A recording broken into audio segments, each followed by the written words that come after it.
Hello, and thanks for tuning in to hear our conversation today with John Harkes, former US men's national team captain. My name is Eric McAleer, and I'm the General Manager of WorldStrides Sports Division. We're excited to welcome John to give us an insight to his experiences and reflections with our global community over the years that he's spent in the game.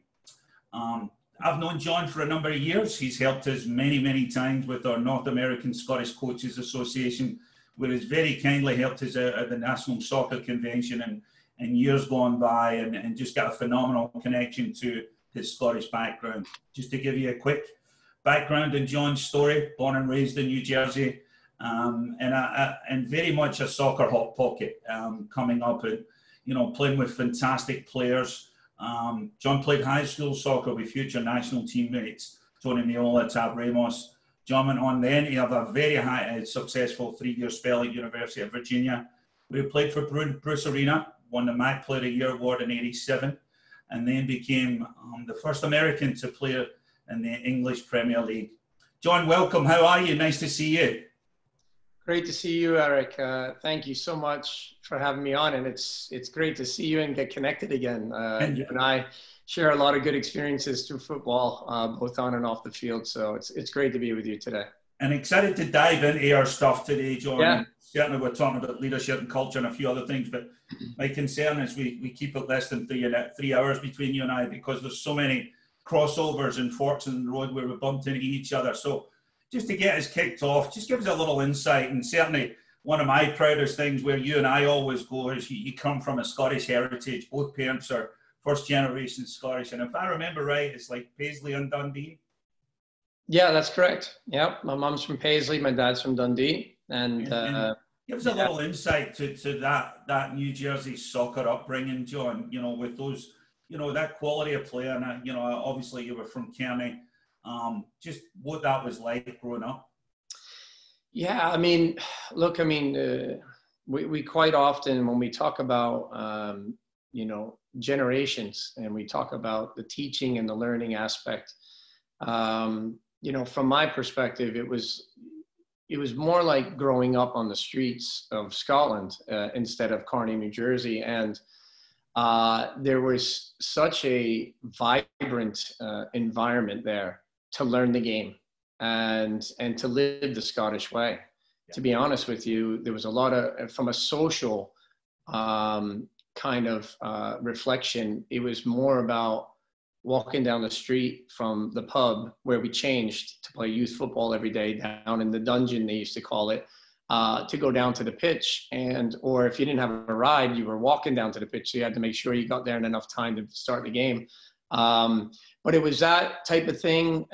Post game would be at the fish and chip shop, or you'd be over at the butcher shop, and you're picking up your crunchy bar, your flaky bar. So it was like little Scotland living inside of New Jersey. It was kind of, if you think about it, Eric, it's a little bit strange in a fishbowl type of thing, but the competition to play the game, the winning spirit that I have as a player, I gained, and I was really influenced by my brother, older brother Jimmy, who was a great player himself, by my dad, who coached me all those years as a youth player, and all the surrounding dads, because we were first generation American.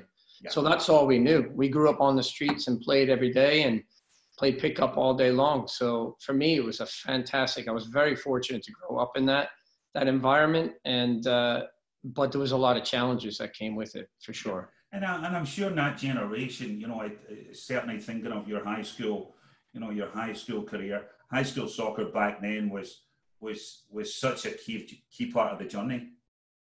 It was. High school was, and there was a sense of pride that you took in playing for your high school. And that was the number one game in town. You can play for your club team, but I do remember my dad telling me, when he tells stories after he had Weehoff, after that, and he would say, "Oh, I couldn't touch you in high school season." I said, "What are you talking about?" He goes, "Oh, with the club ball, Thistle FC was our club, our youth club." He was like, "You were hands off. I couldn't touch you in the fall," because it was a fall in New Jersey. We played high school sports, and that was the number one. So for us, I was very fortunate growing up with so many great players ahead of us in those generations, whether it be Stevie McLean, Jerry McEwen,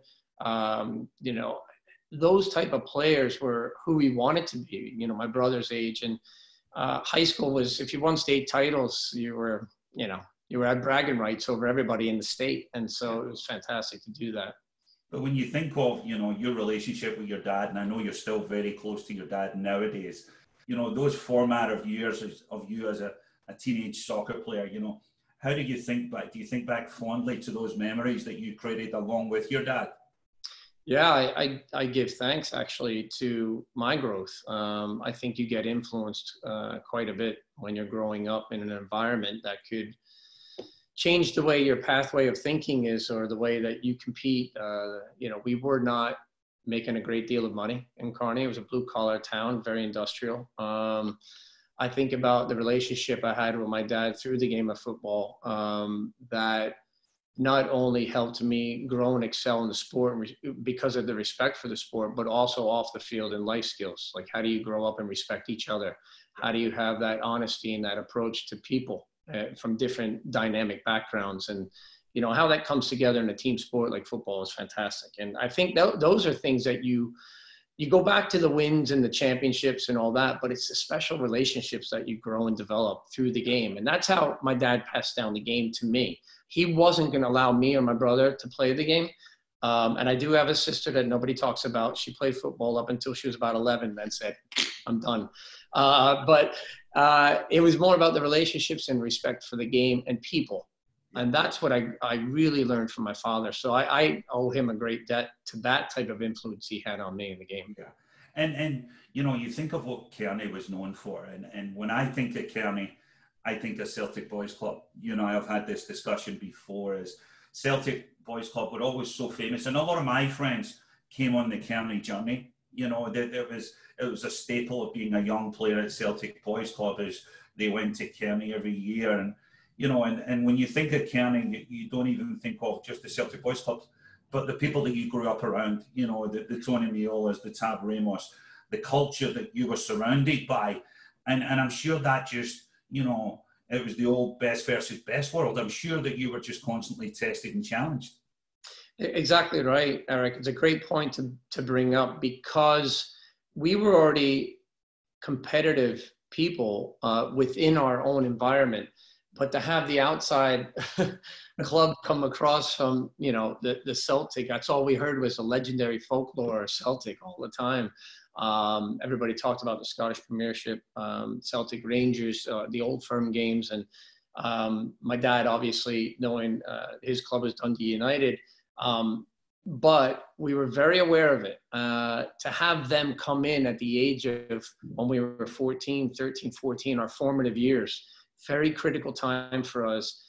We were pressured and we were beaten, and we were basically handed a lesson in what football was like. Speed of the play, the tempo, the communication on the field, the energy that was there, the enthusiasm for the game. And it was something that we wanted. We wanted to take that and we wanted to make it ours. We're like, how do we become them, you know? So the only way to do that is what, Eric?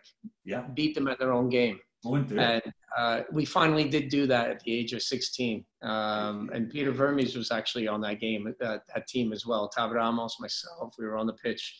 Billy Galka, Thomas McEwen, my brother, Scott McEwen. I mean, some of the players that were there, it was a great, and you know, we're playing against Paul McStay and the top legendary players that we already read about, and they're only 19, but they're making the first team. And so they're coming across for a trip, but they're also playing for the reserves, but they want to get football fitness in, and they're playing against Kearney, so who cares, you know? Yeah.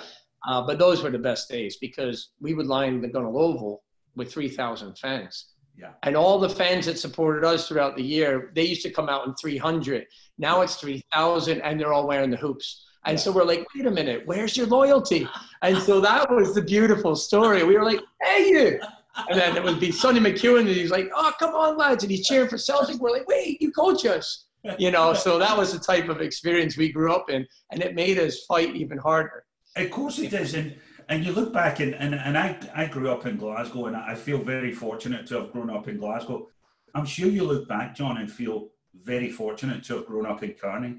Yeah, I mean, not everybody can grow up in the cultural center of the universe like you. Yeah. You know, and you're coming a very close second. But yeah, Kearney is special. I think it's interesting because people always, from generation to generation, they go back in time, and whether you're talking about what influenced you in the way you grew up, and what were the hardships? Was it war? Was it 9/11? Was it an economic disaster or anything else? For us, we think back, it's football. It was football. It was the only communal thing that we did all together, and we did it well. Yeah. And so that's what kind of, you think about how you were raised, and not like it was ever perfect. No, it never is. It never is. From parenting, and parenting changes every generation, right? How do you teach your young kids? How many times do we hear like, oh, the kids today? Yeah. You hear that phrase all the time, but it does happen in generations because there are different influences around you. But the one thing about Kearney at that time was the influence came in from respect your elders, respect the game, and you might have a shot if you work hard enough. And that was it. Those three. And then you take yourself out of Kearney, and before you know it, you go to such a storied program at University of Virginia, and you look at the ACC, you look at Bruce Arena, you look at the players that you were surrounded by.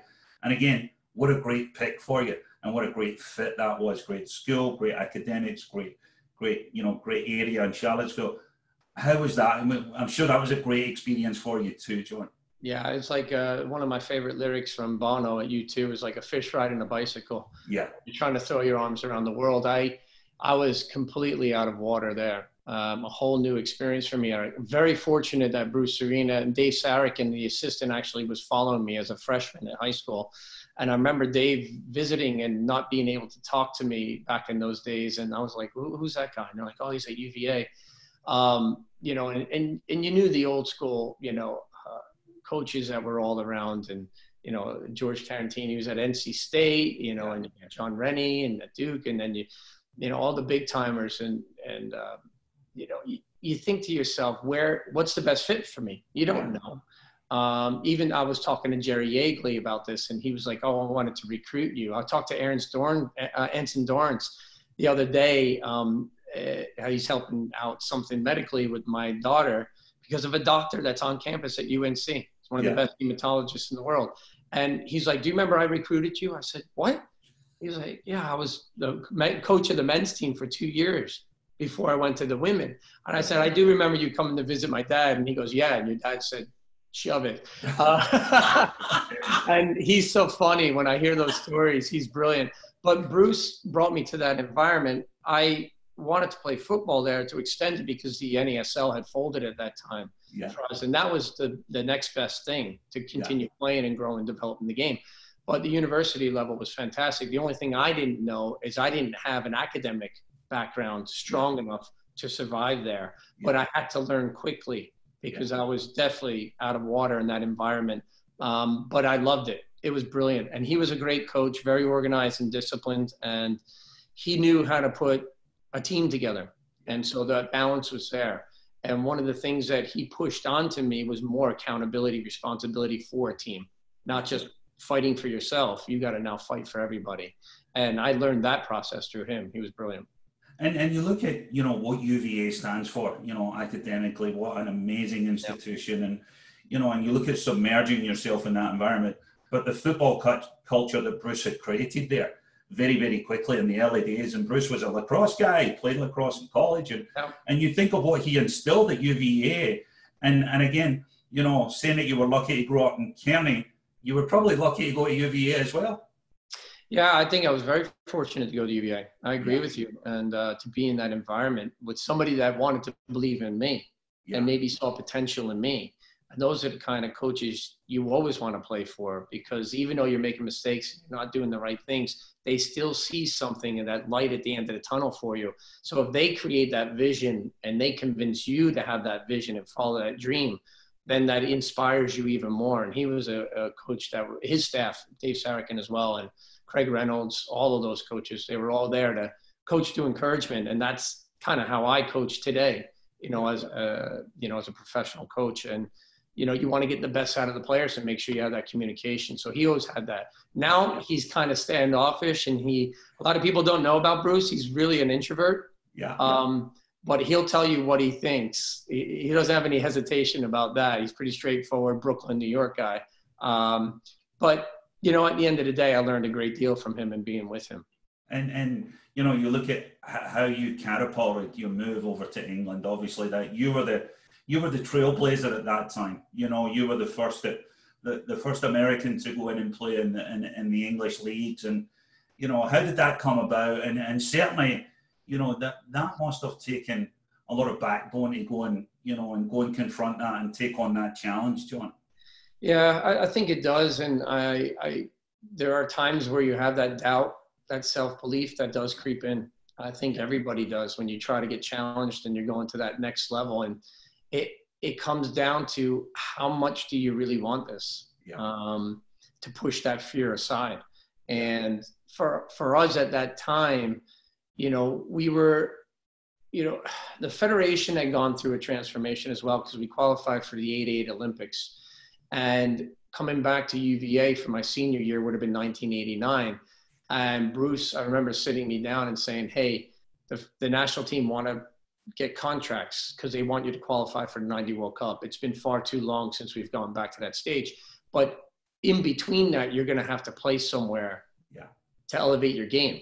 Yeah. And we all got put onto different American Soccer League teams, as you know. Yeah. And I was with the Albany Capitals. And the New Jersey Eagles filled up quickly when Tab got in there because he was right down the street. And I was like, hey.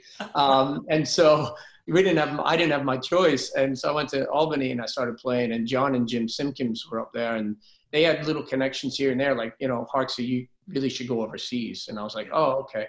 And at that time, you're young and you're naive and you're thinking to yourself, yeah, but what does that look like? You know, I see the games and I want to be there. Do I believe I can make it there? I think so, but you never really know until you're on that testing ground. Somehow a couple of phone calls through my dad, the Simpkins group, and over to Ian St. John, of all people. Wow. And all of a sudden, I'm overseas trying out with Sheffield Wednesday. And obviously, the golden ticket, as you well know, as you were blessed with two parents that came from God's country, you know, and you had that EU passport, you could open up some. I did not have it at the beginning. Did you not have it? No, that was a great story. So you had to go and get it then? Yeah, I signed as an American player, one of 3 foreign players allowed on the team at that time, back in the old school rules. And eventually I got my citizenship, which really helped me kind of, at least a little bit more of a, now I'm planted. I don't, you know, if I had a year contract or a 2-year contract, maybe I would be moved out as another foreigner, but I was planted there, and that gave me a great exception to stay in the country for sure. And when you think of yourself now as, you know, in your coaching journey, John, and where you are today as a coach and a leader of your club, and you know, you look back to those early formative years, you know, what did you take? What did you learn from those early? You know, you've certainly gone outside your comfort zone. You've broken the mold. You've taken on challenges, and you know, I'm sure you had some roller coaster moments, John, thinking back to those times. Yeah, you do. You certainly do. And there's going to be ups and downs. And I think the best leaders are the ones that recognize their failures and want to correct it and make it better. Yeah. And that's what I try to teach the players that I coach is like, you are going to fail. And we need to put you in situations where you do fail so that you can learn from that and you become better. And, you know, there's so many different books that are out there and positivity, and John Gordon is a great leader in himself. And there's a book called Leaders Eat Last by Simon Sinek. And I read that book 2 years ago, and it kind of resonated with me of like how you put others before you in the servant leadership point of view. But throughout that journey, Eric, there's no really time period, whether I'm 18, 20, 25 years old playing in England, the Premier League. You never really figure out like, okay, I've done it. I've succeeded. This is it. This is the right model. Because there are so many different pathways to learn, and there's so many different pathways to make mistakes and correct yourself along the way. And even now, it's like, you know, some of the great quotes where John Wooden, you know, the basketball player, say it's all the things you learned after you know it all that are really important. And so you're constantly learning. My dad said that to me when I was like 8. When you have to keep learning. It doesn't matter what age you are, you're learning from somebody else around you all the time. And did you see yourself then, John, you know, as did you have aspirations to go on and be a coach, to be a manager? And obviously from your journey, you absolutely loved the game, but did you ever see having a future career post-playing back then? Well, I think, just like you don't choose retirement, you don't choose coaching. I think it chooses you. Yeah. Of course, there's people that have in their mindset like, hey, I'm going to be an engineer when I get older. I'm going to be a police officer. Or I'm going to be a manager, and there are people that are like that. I was pulled into the media side of things straight away when I retired at the age of 36. And I wanted to coach because I was looking to get my badges done and get my licensing. But it was kind of like, how do you manage your transition from being a player into that next phase of life? Yeah. And you're a father and a husband and a family man as well. And so you do things sometimes on the media side to make it work, but I was never really feeling like, and I love the media. I love doing that. Yeah. But I never walked away from it saying like, oh, my heart is filled. My emotional tank is full. Yeah. I never felt like that until I coached. And I started coaching with the youth, the U9s, the 12s, and the 16s and the 20s. And then I had experience with the U20s and the Youth World Cup with Ziggy Schmidt, a great coach as well that passed away, and we lost him. But you learn along the way, like what you like to do, but how are you going to be better at it? And how do you need to learn it? It takes so many years to be a good manager. And just fast forward, 20 odd years. And it's funny hearing your story and your journey of taking a chance and being the first. And, you and I think about your son that, kind of broke the mold and going over to Dundee United to Scotland last year. I think he moved around December, January timeframe. And, and again, you've got your family heritage there, but Ian certainly had never lived there, had never been around, the football world there. And that was a big, he was taking a big chance to go there too. And, I'm sure that he reflected back on your journey and the gamble and the chances that you took. And I'm sure you had a lot of conversations about that. We did. We had many conversations. And there's times too when in parenting, just like in coaching, that sometimes staying silent is the best way. Yeah. So there's times where Cindy and I, my wife, who's a player as well, and you need to step back, and sometimes they need to find their way. And even if they're stumbling a little bit, you need to let them fall too. Yeah. But Ian did a great job in terms of being a late bloomer, but just grasping hold of the love for the game. And I could see through our conversations that the way he was speaking to us, Eric, it was something that he grasped, he wanted so badly. Yeah. And the only way you could do is put yourself in those situations somehow. And playing 2 years at DC United and following there, I wanted to always make sure that it was him. He's an individual. It's not like your dad. Yeah. Don't do that. I don't ever want him to be like that. Yeah. So for him to break away and try something at Dundee United, lucky enough, Tony Ashgar, saw something in him, and manager Robbie Nielsen and their staff saw something in him that maybe that he can help the club. Yeah. And so it's both sides of that. And he has to ask questions of himself.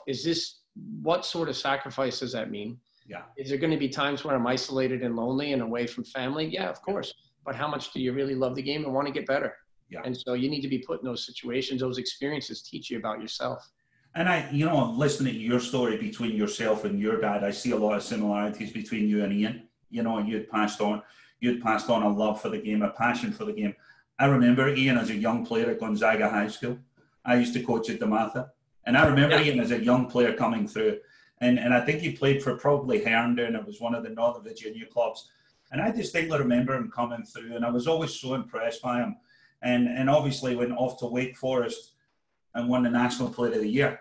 And I just watched his journey very, very closely, and Wake Forest, I'm sure he might have had some pressure to go to UVA because maybe you went there, but I look at the choice of Wake Forest and it seemed like a great fit for Ian.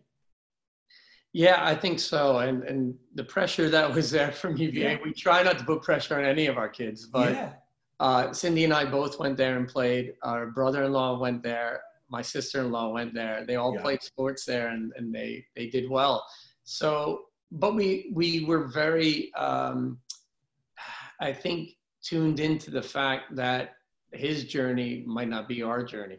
you know, or he shouldn't try to replicate what we did. So it's what he wants to find. And Jay Vidovich has always been a very well-respected coach, as you know, who does his homework, who studies abroad, who understands what development really means, and not development, like you can coexist with winning and development. And Jay finds that really well. He has a great balance in that. And he saw something in Ian, potential in Ian, but he knew that he also needed to push and maybe guide him a little bit, the guided discovery that's there. He did a fantastic job, you know, Jay. And Jay is just a phenomenal guy. I've got so much time for Jay, and what a great journey he had, and the players that he's brought through, and I'm sure that was a great fit for Ian.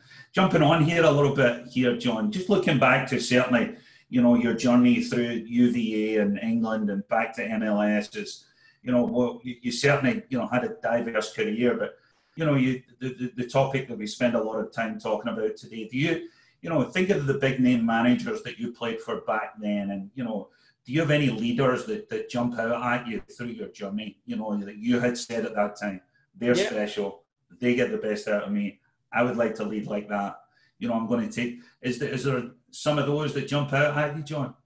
Oh, absolutely. Never got to work with him, but Sir Alex Ferguson is one of those where I kind of got to know him later in my life through the media and working with Charlie Solitano on International Champions Cup. So got to share many glasses of red wine, very good red wine with Sir Alex. You know, it's one thing to read books on a person, but to actually sit and talk to them and get to understand like their culture and what they believe in and their way of life is pretty fantastic. So I was very lucky to get exposed to him in a short period of time, but still it resonated a lot with me. Ron Atkinson, not just from a manager's standpoint, but from a person standpoint, he gave me the opportunity to be the first American in the old Division II at Sheffield Wednesday, and then grow into the old Division I and then the Premier League in '92. But he not only gave me that chance and believed in me, but he knew I could be better. And so he pushed me. He had a great balance between work and having fun. Because if you don't enjoy the process, it's going to be really hard to not bring enthusiasm to the game and to enjoy it.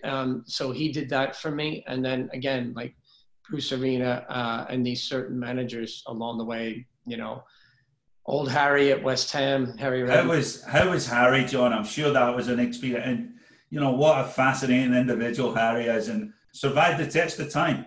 Yeah, he did.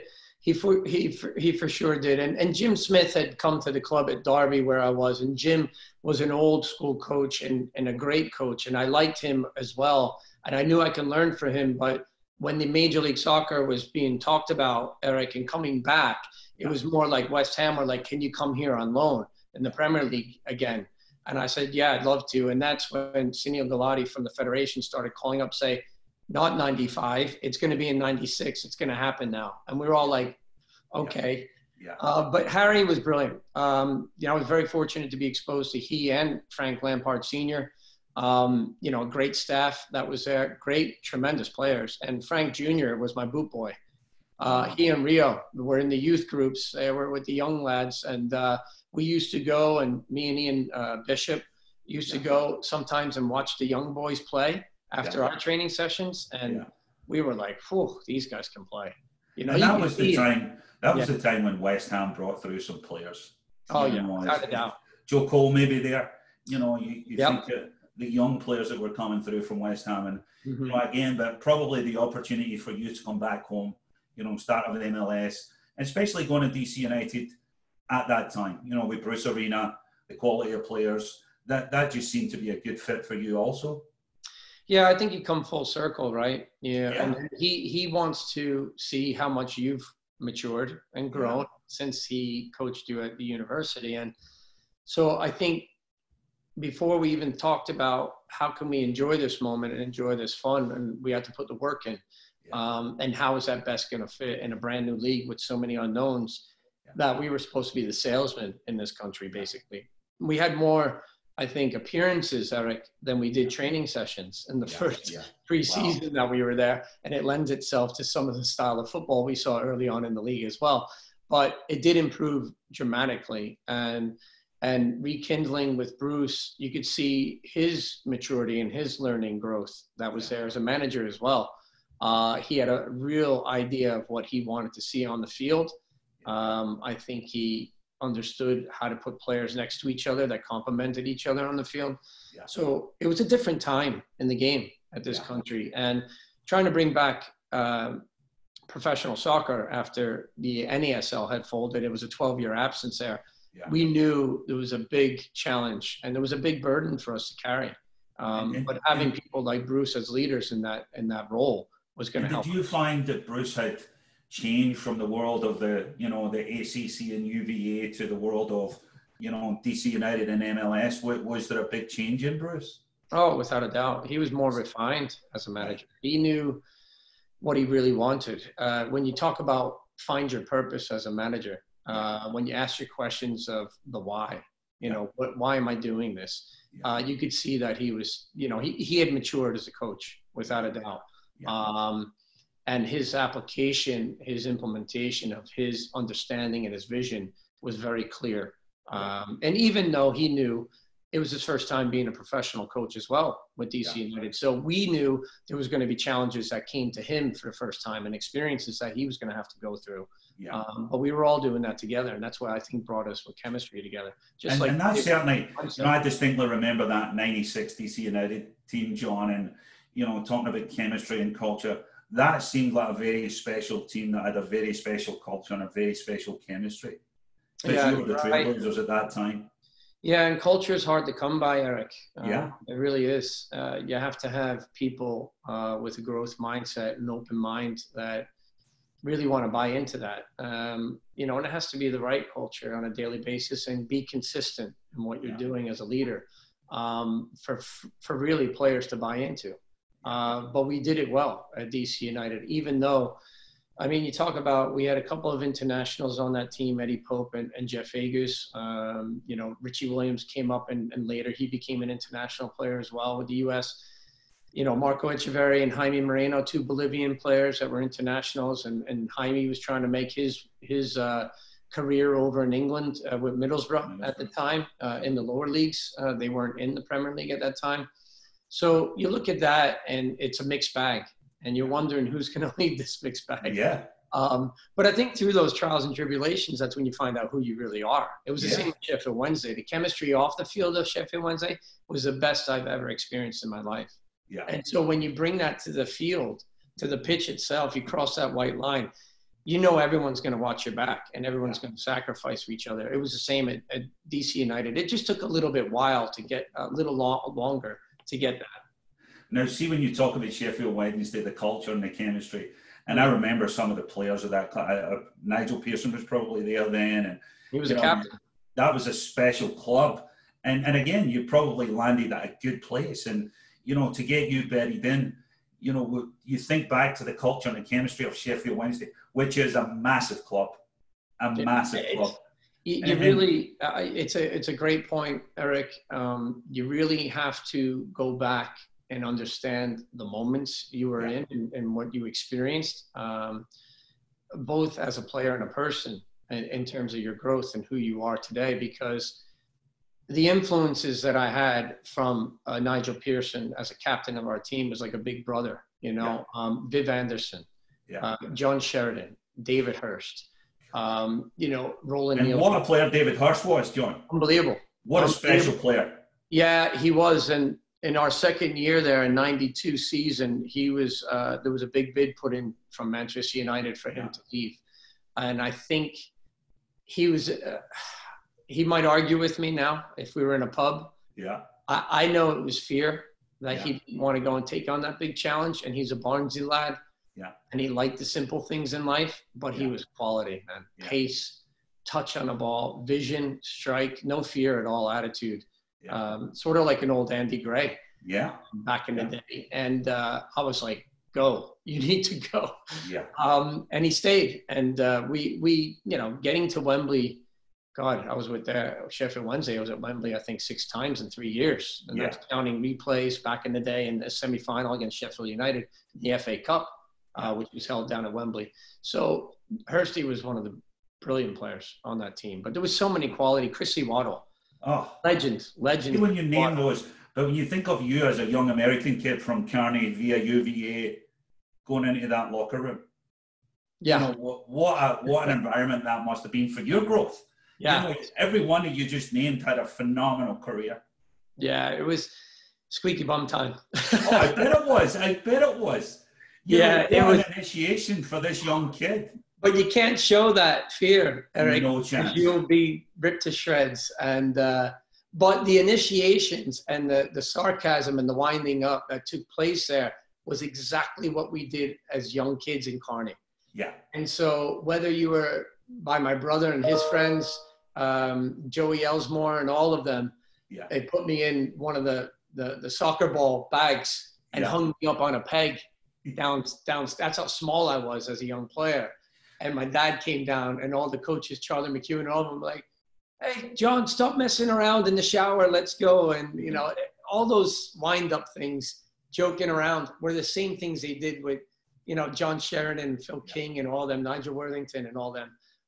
And they would wind you up. And if you were able to take it and you had thick skin, you could be accepted. When you showed them that you can play football, then you even got accepted more. And just as you talk, I mentioned this in one of our conversations the other day, John, is I look back and one of my favorite places, you know, everybody says, what do you miss about playing? Number one thing I miss is the locker room. You know, I see it such a microcosm of life, you know, the lessons that you learn with regards to followers and leaders and adversity and injuries and wins and losses. And I'm sure you've fallen into that locker room, and where you are today, you take so much from those experiences. You do, Eric. It's that is sacred. And the relationships that you build within that locker room are pretty amazing. And they help take you to that next level. They really do. And people talk about that feeling of when you've won championships. You know, when we, you know, first 7 months at Sheffield Wednesday, we beat Manchester United in the League Cup final. And I'm walking up the steps at Wembley, things I've dreamed about. I'm playing against Brian Robson, one of my legendary heroes that I looked up to. But those type of relationships, that sacred place called the dressing room, the locker room itself, is something that carries with you. And I'm that type of coach. I need face-to-face contact, collaboration, people. I'm a people person. I love that. And interacting, it's such a special feeling. But that's when you talk to the best teachers in the world at universities and Harvard and everywhere else, in Oxford, when they connect with that student and they get them to do things and raise their game or their level, it's an amazing feeling. So from a coach's standpoint, never mind from a player standpoint, from a coach's standpoint, it's important to understand the distance and the space you need to create as well, and leave them be, and let them be their team. But that type of influence that you have with them, it's very important. And you need to be able to collaborate and do the right things for them, and make sure you're setting them up for success. But it's a special place. It really is. Very special. So fast forward a few years, and here we are to your current role, John, at Greenville. Certainly a new project. It was a blank slate. It was a new challenge for you. How has that gone for you? And certainly you've had some early success, and are you enjoying that challenge? Yeah, I enjoy challenging myself, Eric, and taking myself out of my comfort zone all the time. One of the things that I think I grew up kind of taking on, not just the emotions on your sleeve, but to my heart, was, can I grow the game in this country? Yeah. Can I get to a point where, you know, and that's what carried me, a chip on our shoulder, myself, Tab, Tony, all of us, to get back to the World Cup in 90, you know, after 40 years absence. That chip we carried forward. And for me, I took it on as a personal, can I help grow and contribute to the growth of the game in this country? Can we create that passion in the crowd? Can we get the TV money and really make it mainstream? You know, can we elevate our game in the country here in Major League Soccer to a level like USL now, the fastest growing second division and third division now in the country and around the world. And I love taking on those projects. I really do. And I love creating opportunities for people. And if I can do something small for the players of Greenville and the ownership group of Greenville, and putting soccer on the map in Greenville, South Carolina, where people are probably like, what are you doing? That's Clemson football territory. You got no chance. But got to the final last year in our first year. Yeah. And now I wanted to grow in this second year. And obviously with the coronavirus and what we're going through now, these uncharted territory times, yeah, it's a fight to bring our club back again, but more of a sporting club for the community. And that's what I love. So my journey has been everywhere I go, can I break down barriers and tell people like this game is beautiful. It's a great game. I love it. And the passion, I guess, from being a Scotsman, growing up in Kearney as a Scottish American, is you love the game. It's in your vein. And it's such a, you know, to finish up here, I think, you know, through your national team journey as well as you were going through your national team, a lot of your national career where you were trying to get a league established and, you know, between yourself and Tony Marola and Tony Meola and Tab Ramos, and you were probably carrying the weight of the country on your shoulders to keep it going in all the right directions. Yeah, I mean, I don't think we realized it at that time. We carried it in the Trinidad and Tobago qualifying game. I remember feeling the pressure there to get to the World Cup. We had to get a result away from home.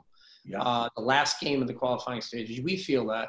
It did carry with us because then we had to step on the stage years later in 94 and represent really well here in 94. Then in 95, we went to the Copa America and everybody said, oh, 94 was just one of those things that just happened. The fans were brilliant, but the team's not very good. So we had to prove it again.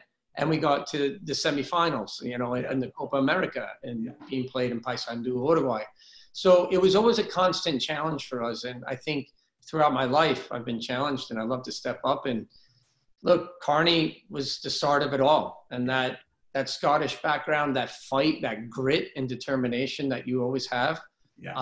Somehow along the way, you want to add elegance to that and not always be the fighter, but also kind of at least communicate better and be a better leader. So I'm still learning. I learn from everybody, from you, people around me every day. And I just love it. I'm very fortunate to be in this position at Greenville Triumph. Oh, you certainly are, John. Well, this has been an absolute pleasure, John. From that little wiry kid from, you know, the Dundee and Paisley parents in the streets of Kearney to where you are just now. I love watching your journey. I'm in the Washington, D.C. area, so I've always kept my eye out on what you're doing. And, you know, as a fellow Scot, super proud watching your journey and just so appreciative of you taking some time out where you are just now, and especially this current pandemic. Love being with you, and just thanks so much for giving us some time, John. My pleasure. And you and I have to go to a Dundee United Celtic match now, as we know. That's on the books. And, that is coming. That is coming. And it's also, we might even grab a wee shandy there as well, John. Exactly. I'm open to that. So looking forward to that. Yeah, exactly. No, fantastic, my friend. Thanks so much, John. All the best. Stay well. Take care. Cheers. Bye-bye.